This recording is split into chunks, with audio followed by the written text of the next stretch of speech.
উপস্থিত সমূহ আমাৰ ডিজিটেল সহযোগী সদস্যবৃন্দ আৰু আমাৰ কোম্পানী মেনেজমেণ্টৰ ফালৰ পৰা উপস্থিত থকা সকলো আমাৰ সহযোগী, বিশেষকৈ ৰাহুল নাথ ডাঙৰীয়া আমাৰ মাৰ্কেটিং হেড, আৰু খুশবু বাইদেউ আৰু ৰুবি মেলাকাৰ বাইদেউ, লগতে দিলীপ চেতিয়া ডাঙৰীয়াও আছে আমাৰ মাজত এজন সক্ৰিয় সদস্য হিচাপে। তো আজি সকলোকে মঞ্চত উপস্থিত মিটিঙত উপস্থিত থকা সকলোকে আজি মিটিঙত উপস্থিত থকাৰ বাবে ধন্যবাদ জনাইছোঁ মই, আৰু ইয়াৰ পৰা শুভেচ্ছা জনাইছোঁ। তো ডিজিপি ডিজিটেল মাৰ্কেটিং এই কোম্পানীটো এটা অসমৰ এটা থলুৱা প্ৰতিষ্ঠান হয়। আজি যোৱা 6টা বছৰে কাম কৰি আহিছে কোম্পানীটোৱে। 2018 চনৰ এপ্ৰিল মাহত এইটো কোম্পানী আৰম্ভ হৈছিল,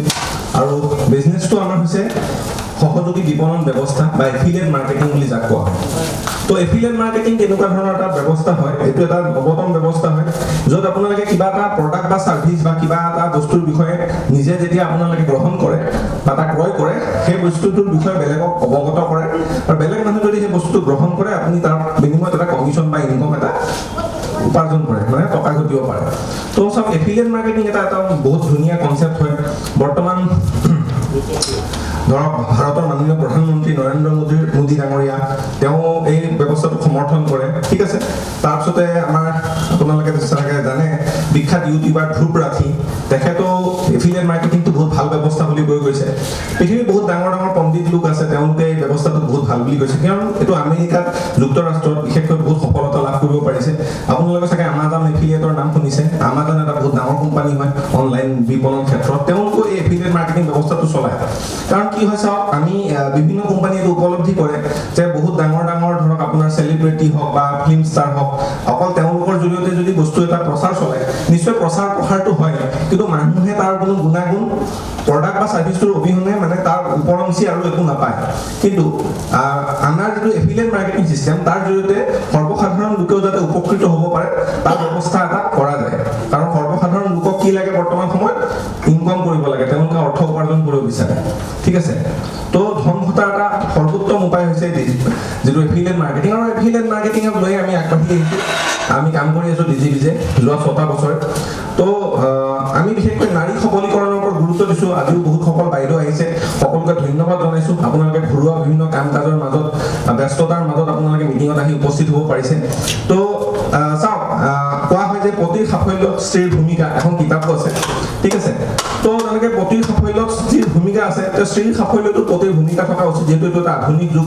আৰু আধুনিক যুগত পুৰুষ আৰু মহিলা সকলো সমানে আগবাঢ়ি যোৱাটো উচিত, আৰু তেতিয়াহে আমাৰ দেশ বা সমাজখন আগবাঢ়ি যাব, আমি উন্নতিৰ পথত যাব পাৰিম। কাৰণ যিমানে উন্নত দেশ আছে, আমেৰিকা যুক্তৰাষ্ট্ৰ কওক, জাপান কওক, ইউৰোপ কওক, তেওঁলোকক নাৰী আৰু পুৰুষ সমানে কাম কৰে, সমানে তেওঁলোকে নিজৰ অৰিহণা যোগায়, সেইকাৰণে সেইবিলাক দেশ উন্নত দেশ হৈছে। তো এতিয়া আমাৰ ভাৰতবৰ্ষ অতীতত নাৰীসকলে বহুত ডাঙৰ ডাঙৰ কাম কৰিছিল, ঠিক আছে, সকলোৱে জানে। তো এতিয়াও আমি সকলোকে জানো আমাৰ অসমখন কনকলতাৰ দেশ, মূলা বাগানবোৰৰ দেশ হয়। তো কনকলতাৰ দেশ, মূলা বাগানবোৰৰ দেশৰ আপোনালোক হৈছে নাৰী। তো আপোনালোকে নিশ্চয় আগবাঢ়ি যাবই লাগিব। ঘৰুৱা কাম কাজৰ মাজত, পৰিয়াল পৰিচালনাৰ মাজত আপোনালোকে যাতে কোম্পানী পৰিচালনা কৰিব পাৰে, ব্যৱসায় কৰিব পাৰে, ব্যৱসায় ক্ষেত্ৰখনতো নিজৰ যাতে এটা অংশগ্ৰহণ কৰি এটা ভাল যাতে মানে লাভালাভ ল'ব পাৰে, আৰু বেলেগকো আপোনালোকে সা সুবিধা দিব পাৰে, সুযোগ দিব পাৰে, যাতে আপোনাৰ দৰে সা সুবিধাখিনি লাভ কৰিব পাৰে। তো এইখিনি কথা মই আপোনালোকক গুৰুত্ব দিবলৈ অনুৰোধ কৰিলোঁ। বিশেষকৈ পুৰুষসকলকো কওঁ যে চাওক, আপোনালোকৰ যিসকলে পত্নী আছে, বাইদেউ আছে, ভণ্টি আছে, মা আছে, তেওঁলোকক যদি আগবাঢ়ি আহিবলৈ আপোনালোকে দিয়ে, তেতিয়াহ'লে নিশ্চয় তেওঁলোকেও কিবা এটা উপাৰ্জন কৰি নিজৰ সুখী হ'ব, আৰু আপোনাৰ ঘৰখনলৈও এটা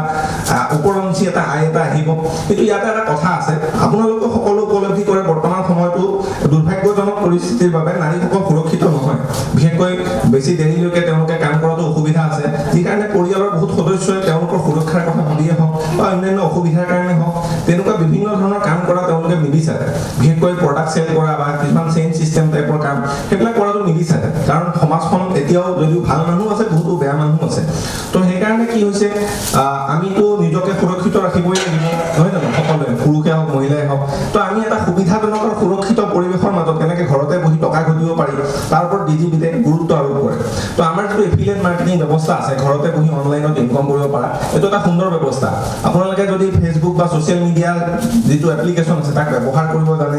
হোৱাটছআপটো ব্যৱহাৰ কৰিব জানে, আপোনালোকে বিশেষ যদি আপোনালোকৰ টেকনিকেল দক্ষতাও নাই, তথাপিও আপোনালোকে ঘৰতে বহি এটা ভাল ইনকম কৰিব পৰা এটা সুন্দৰ ব্যৱস্থা ডিজিপি যে আপোনালোকক আগবঢ়াইছে। তো এই এফিলিয়েট মাৰ্কেটিং ব্যৱস্থাটোৰ জৰিয়তে আপোনালোকে ঘৰতে বহি ইনকম কৰিব পাৰে। বিশেষকৈ আপোনালোকে কাৰো ওপৰত নিৰ্ভৰশীল হ'ব নালাগে বিশেষকৈ আপোনালোকে যিটো চেইন চিষ্টেম বা MLM বা নেটৱৰ্ক মাৰ্কেটিং সেই ব্যৱস্থাটো কি হয় আপোনালোকে সদায় বেলেগ কাৰোবাৰ ওপৰত নিৰ্ভৰশীল হয় আৰু কি হয় সেই ব্যৱস্থাটো আজিকালি দেখা গৈছে যে তাত বহুতো ভুৱা প্ৰতিষ্ঠান বহুত গঢ় লৈ উঠা দেখা গৈছে আমাৰ দেশত বিশেষকৈ বহুত কোম্পানী আছে তেওঁলোকে যদিও মানুহক ডাঙৰ ডাঙৰ সপোন দেখায় সপোনটো পুৰা কাৰ হয় সেই কোম্পানীটোৰ এচাম মুষ্টিমেয় এচাম মানুহৰে সপোনটো পুৰা হয় হয়তো কোম্পানীটোৰ নামত কিবা উইনিং থাকিব কিবা আপোনাৰ ড্ৰিম থাকিব কিবা থাকিব ঠিক আছে তো কিন্তু সপোনটো পুৰা কাৰ হয় সপোনটো 2-4জন মানুহৰে হয় যি একদম আৰম্ভণিতে থাকে বা 2-4জন কোম্পানীৰ যিটো চলাই আছে তেওঁলোকৰ লাভ হয় কিন্তু সৰ্বসাধাৰণ মানুহৰ সপোনবিলাক সপোনহে দেখুওৱা হয় তেওঁলোক কিন্তু সফল হ'ব নোৱাৰে ঠিক আছে বহুতে মানুহে সেইবিলাক কাম কৰে অসফল হয় দ্বিতীয়বাৰ যেতিয়া তেওঁ এনেকুৱা ধৰণৰ শুদ্ধ এটা ভাল কামো পায় তেওঁ ঘৰৰ পৰিয়ালৰ মানুহে কয় যে এনেকুৱা ধৰণৰ কাম আপোনালোকে তুমি কৰিছিলা কোনো লাভ নহ'ল তেওঁৰ ধৰক পতিয়ে ক'লে তেওঁৰ স্বামীয়ে ক'লে তেওঁ নিৰুৎসাহ দিয়ে কাৰণ চাওক যেতিয়া এটা ভুল বস্তু কোৱা হয় এবাৰ খাপে খুটিলে কেঁচু লৈও হয় এটা কথা আছে তো বিভিন্ন ধৰণৰ এনেকুৱা ব্যৱস্থা কিছুমান ভুৱা কোম্পানী কিছুমান এতিয়া বৰ্তমান আহিছে ইণ্টাৰনেটৰ যিহেতু যুগ বৰ্তমান য'ত আপোনালোকে বিভিন্ন লোকে আপোনালোকে গম পাইছে সেইবিলাক বস্তুত জড়িত হৈ বহুতৰ মানে ধন ধৰক নষ্ট হৈছে সময় নষ্ট হৈছে যিহেতু সামাজিক যিটো তেওঁলোকৰ মৰ্যাদা সমাজত যিটো তেওঁলোকৰ মানুহে বিশ্বাস কৰে সেইটো তেওঁলোকৰ বহুতখিনি হানি হৈছে কাৰণ যদি এটা বেয়া বস্তু আপোনালোকে এবাৰ দিব ভাল বস্তু এটাৰ কথা মানুহে নাভাবিব বা ভাবিব যে এইটো একে টাইপৰে কথা আপুনি কৈছে ঠিক আছে তো কথাটো তেনেকুৱা ধৰণৰ নহয় তো সেইকাৰণে আমি কাম এটা কৰাৰ আগতে আমি 3টা পিৰ ওপৰত গুৰুত্ব দিব লাগে মানে যিকোনো ধৰণৰ এটা ব্যৱসায় প্ৰথমটো হয় প্ৰফাইল কোম্পানী এটা বা বিজনেছ এটাৰ প্ৰফাইল তাৰপিছত হ'ল প্লেন আৰু তাৰপিছত কিটো হ'ল তাৰ প্ৰডাক্ট তো ডিজিবিজৰ প্ৰডাক্ট কি আছে প্ৰথমতে এইটো আমি অনলাইন কোৰ্চেছ বিক্ৰী কৰোঁ অনলাইন কোৰ্চেছত আমাৰ ডিজিটেল মাৰ্কেটিং কোৰ্চ আছে ChatGPT টেকনলজিৰ ওপৰত এটা কোৰ্চ আছে ৱেব ডেভেলপমেণ্ট কোৰ্চ আছে আমাৰ এপ ডেভেলপমেণ্ট কোৰ্চ আছে আৰু কুকিং ৰেচিপি ফুড কোৰ্চ আছে যিটো সকলো মানুহে পাৰে কোনো টেকনিকেল দক্ষতা নহ'ব পাৰে অতি সহজ ইংলিছত আছে এই কোৰ্সখিনি আপোনালোকে লাভ কৰিব কুকিং কোৰ্স কুকিং কোৰ্স নিজেও শিকিলে আপোনাৰ আলহী দুলহী কুক খুৱাব পাৰিলে বা আপোনালোকৰ যদি নিজৰ ব্যৱসায় ভিত্তিকো কৰিব বিচাৰে ধৰক ৰেষ্টুৰেণ্ট আছে ক্লাউড কিচেন আছে সেই মডেলতো আপোনালোকে কাম কৰিব পাৰে অৰ্থাৎ কি বুজাব বিচাৰিছো আমাৰ কোৰ্সখিনি নিজস্ব এটা ভ্যালু আছে সেই কোৰ্সখিনি শিকিবলৈ গ'লে মানুহৰ হয়তো বহুত টকা খৰচ হ'লতে কিন্তু আমাৰ ইয়াত অতি কম মূল্যত মাত্ৰ 1000 টকা মূল্যত এই কোৰ্সখিনি মানুহ শিকিব পাইছে তাক এটা কোৰ্স নহয় একেলগে 5টা কোৰ্স ঠিক আছে এই কোৰ্সখিনি মানুহে ঘৰতে বহি শিকিব পাৰিলে নাম্বাৰ 2 আমাৰ ইয়াতে আপোনালোকে যেটো কাম কৰিছে নিশ্চয় আপোনালোকে কিবা এটা অৰ্থ উপাৰ্জন কৰিবলৈ কৰিছে নহয় জানো তো আপোনালোকে ইয়াতে অৰ্থ উপাৰ্জন কৰিব পাৰিব এই কোৰ্সখিনিৰ কথা আৰু এই যে ইনকাম কৰা এই অপৰচুনিটিৰ কথা লোকক মানে সমাজত মানুহৰ আগত আপোনালোকে প্ৰচাৰ চলাব লাগে আপোনালোকে যে প্ৰচাৰ চলাই ফেচবুকৰ মাধ্যমতে হওক বা বিভিন্ন মাধ্যমত প্ৰচাৰ চলোৱাৰ বিনিময়তো একমাত্ৰ কোম্পানী ডিজিবিজ মই জনাত যি আপোনালোকক এটা ভাল এটা ধনৰাশি প্ৰদান কৰে লগতে আপোনালোকে প্ৰচাৰ দেখি কোনোবা মানুহ যদি এই কোম্পানীৰ লগত জড়িত হ'ব বিচাৰে জড়িত হয় তাৰ বিনিময়তো প্ৰায় 50% কমিশন আপোনালোকে লাভ কৰে য'ত বিভিন্ন কোম্পানীত আপোনালোকে কাম কৰিছে দেখিছে সেই কোম্পানীটোৱে 5% 10% প্ৰদান কৰে আমি প্ৰায় 60 to 80% 60% পৰা 80% ধনৰাশি আমি প্ৰফিটৰ অংশ আমি আমাৰ যিখন সহযোগী সদস্য এফিলিয়েট মেম্বাৰ তেওঁলোকক প্ৰদান কৰোঁ তো এনেকুৱা ধৰণৰ এটা সুন্দৰ ব্যৱস্থা আপোনালোকৰ মাজলৈ আগবঢ়াই লৈ গৈছে ডিজিবিজে তো ডিজিবিজৰ মাধ্যমত আপোনালোকে নিশ্চয় সফল হ'ব পাৰিব আমি নাৰী সবলীকৰণৰ ওপৰত গুৰুত্ব দিছোঁ নাৰীসকল সবল হ'লে এটা ফেমিলি পৰিয়াল সবল হয় লগতে আমি নিবনুৱা সমস্যা সমাধানতো গুৰুত্ব দিছোঁ বিশেষকৈ দেখা যায় যে আমাৰ বৰ্তমান যুৱ প্ৰজন্ম বহুত হতাশাত ভুগিছে কাৰণ যেটো চৰকাৰী চাকৰি সংখ্যা তেনেই তাকৰ বেচৰকাৰী চাকৰিটো বহুত স্কিল লাগে বহুত কিবা কিবি এক্সপেৰিয়েন্স বিচাৰে যদি এজন মানুহ এক্সপেৰিয়েন্সে নাই তো প্ৰথম চাকৰিটো যদি তেওঁ খুদে তোমাৰ এক্সপেৰিয়েন্স কিমান আপোনাৰ এক্সপেৰিয়েন্স কিমান তেওঁ কি জবাব দিব তো এনেকুৱা ধৰণৰ বিভিন্ন ধৰণৰ অসুবিধাৰ মুখামুখি হ'ব লগা হয় হেতু হ'ল এখন দোকান খুলিব যদি আপুনি যায় বহুত ধৰণৰ অসুবিধাৰ সন্মুখীন হয় তাতে প্ৰথমটো কথা আপুনি কিমান মানে সিকিউৰিটি পইচা দিব কিবা দিব দোকান এখনৰ কাৰণে বিভিন্ন বস্তু লাগিব লোকেশনৰ কথা আছে হ্যাঁ বহুত এটা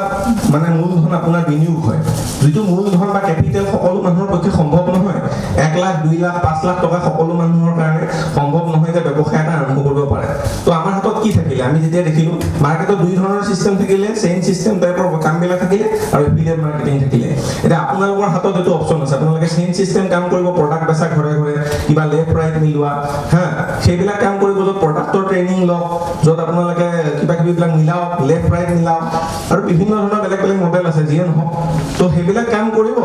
আৰু সেইবিলাকতো কিছুমান আপোনাৰ শুদ্ধ কোম্পানীও আছে মই নকওঁ সকলো কোম্পানী ভুল বুলি কিন্তু চাওক সেই শুদ্ধ কোম্পানীবিলাক সকলো মানুহে ইনকাম কৰিব নোৱাৰে কাৰণ তাত ইনকাম কৰাৰ যিটো ব্যৱস্থা এইটো অতি টান আপুনি একদম সিৰিয়াছলি কামটোত লাগিব লাগিব প্ৰডাক্টৰ দামো বহুত বেছি আমাৰ ভাৰতৰো বহুত কোম্পানী আছে বিদেশৰো কোম্পানী আছে তেওঁলোকৰ প্ৰডাক্টৰ যদি উচ্চ মানৱিকস্ত হয়ও গুণাগুণ তাৰ প্ৰডাক্টৰ দাম বহুত বেছি হয় ঠিক আছে আপোনালোকে চাব ফেচবুকত কিছুমান কোম্পানী আছে আমেৰিকাৰ কোম্পানী সাউথ কোৰিয়াৰ কোম্পানী তেওঁলোকৰ প্ৰডাক্টৰ বহুত দাম ঠিক আছে তো হেতু সকলো মানুহৰ কাৰণে সম্ভৱপৰ নহয় যে এইটো বস্তু সদায় কৰি থাকিব তাত মাহে মাহে প্ৰডাক্ট লোৱাৰ কিছুমান কণ্ডিশ্যন থাকে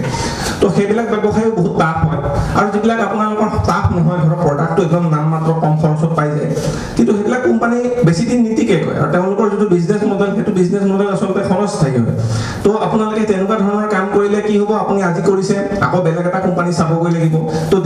দীৰ্ঘম্যাদী নহয় তাৰমানে দীঘলীয়া সময় আপুনি কাম কৰিব নোৱাৰে কিন্তু ডিজিপি যে আপোনালোকক এনেকুৱা এটা প্লেটফৰ্ম দিছে যে আপোনালোকে দীঘলীয়া সময় এটা কাম কৰিব পাৰে ভাল এটা অৰ্থ উপাৰ্জন কৰিব পাৰে বেলেগ মানুহকে কোম্পানীটোৰ বিষয়ে অৱগত কৰি প্ৰচাৰ প্ৰসাৰ চলাই লগতে ধুনীয়া ধুনীয়া উপহাৰো লাভ কৰিব পাৰে আমাৰ এনেকুৱা ধৰণৰ মিটিং হৈ থাকে বছৰত 3-4খন মান লগতে আমাৰ অনলাইন মিটিং সপ্তাহত 5-6খন মান হৈ থাকে তো অনলাইনত আপোনালোকে মিটিঙত বিনামূল্যে প্ৰৱেশ কৰি চাব পাৰে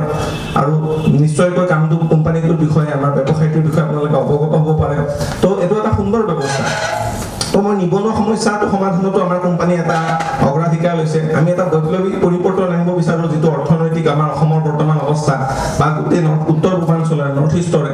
তো এইখিনি কথাত আমি গুৰুত্ব আৰোপ কৰিছো তাৰ উপৰিও ইয়াতে এইটো নাভাবিব যে অকল মহিলাসকল বা পুৰুষসকল যিসকল নিবনুৱা তেওঁলোকে লাভান্বিত হ'ব ইয়াতে আমাৰ মাজত এগৰাকী চাৰু তেখেত উপস্থিত আছে তেওঁ নিজস্ব তেওঁৰ বিভিন্ন ধৰণৰ কাম কাজ আছে ধৰক তেওঁ বিভিন্ন লোকক হয় পৰাগমণি ছাৰ ধন্যবাদ আপুনি মিটিঙত অহা বাবে তেখেতে ধৰক বহুত আত্মসহায়ক গোটৰ লোকক চলাই আছে মানে তেওঁলোক সহায় সহযোগিতা দি আছে হয় তেওঁলোকে আমাৰ উদ্যোগীও আছে এণ্টাৰপ্ৰিনিয়াৰো আছে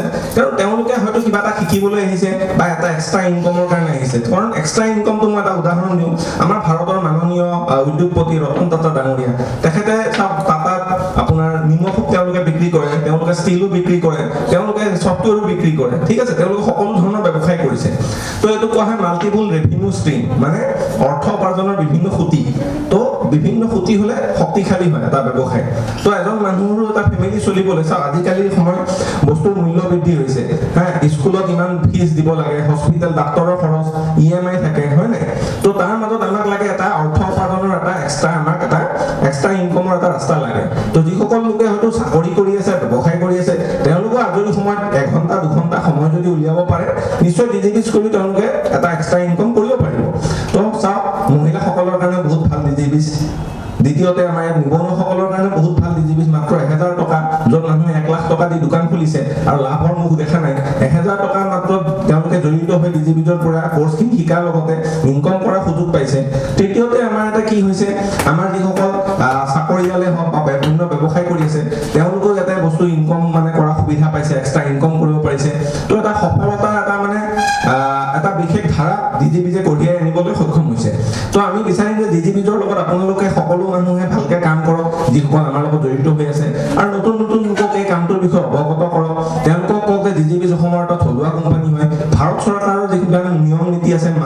আইনী যিমান প্ৰক্ৰিয়া আছে সকলো ফলো কৰা কোম্পানী হয় সকলো ধৰণৰ আইনী মানে নথিপত্ৰ আছে তো ডিজিবিজৰ এটা জেনুইন বিজনেছ হয় এটা ঠিক আছে তো এনেকুৱা এটা ব্যৱসায়ৰ লগত জড়িত হৈ নিশ্চয় উপকৃত সকলো মানুহে হ'ব পাৰিব আৰু আমি বিচাৰো সকলো মানুহে উপকৃত হওক বৰ্তমান আমি যেটো কাম কৰি আছো অনলাইন লাৰ্নিঙৰ জৰিয়তে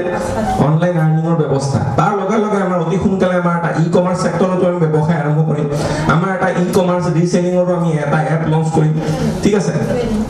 হয়তো এই বছৰৰ ভিতৰতে হ'ব বা অহা বছৰৰ জানুৱাৰীৰ ভিতৰত হ'ব তাতকৈ পলম নহয় তো অতি সোনকালে সেইটো আপোনালোকৰ মাজলৈ আহি আছে য'ৰ জৰিয়তে আপোনালোকে কোনো ধৰণৰ প্ৰডাক্ট নিকিনাকে চেল কৰি ইনকাম কৰিব পাৰিব যিটো এটা ভাল সুযোগ হয় আমাৰ অনলাইন শ্বপিং এপটো আহি আছে যিটোৰ জৰিয়তে আপোনালোকে ৰিসেলিং কৰিও মানে ই-কমাৰ্চ সেক্টৰৰ জৰিয়তেও ইনকাম কৰিব পাৰিব বিভিন্ন ধৰণৰ অসমৰ আমি থলুৱা বস্তু হস্ততাঁত মানে যিটো আমি হেণ্ডিক্ৰাফ্ট বুলি কয় আমাৰ অসমৰ ট্ৰেডিশ্যনেল এইবিলাক কাপোৰ কানি হওক আমাৰ জনগোষ্ঠীয় কাপোৰ কানি মেখেলা চাদৰ হওক বা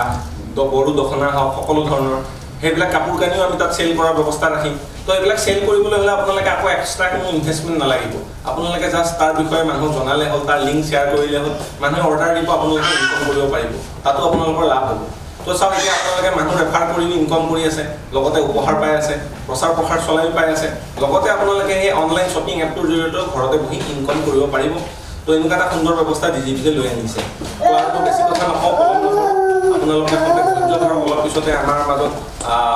চেলিব্ৰিটি উপস্থিত হ'বহি যি আমাৰ বিশিষ্ট অতিথি হয় তেওঁ উপস্থিত হ'বহি আহি পেলাই তো আপোনালোকে খন্তেক সময় অপেক্ষা কৰিব এইটোৱে অনুৰোধ কৰিলোঁ বাকী মিটিঙত অহাৰ বাবে সকলোকে পুনৰবাৰ ধন্যবাদ জনাইছোঁ তো মই মোৰ বক্তব্য ইমানতে সামৰণি মাৰিলোঁ। জয় DGP, জয় অসম, জয় হিন্দ, ধন্যবাদ।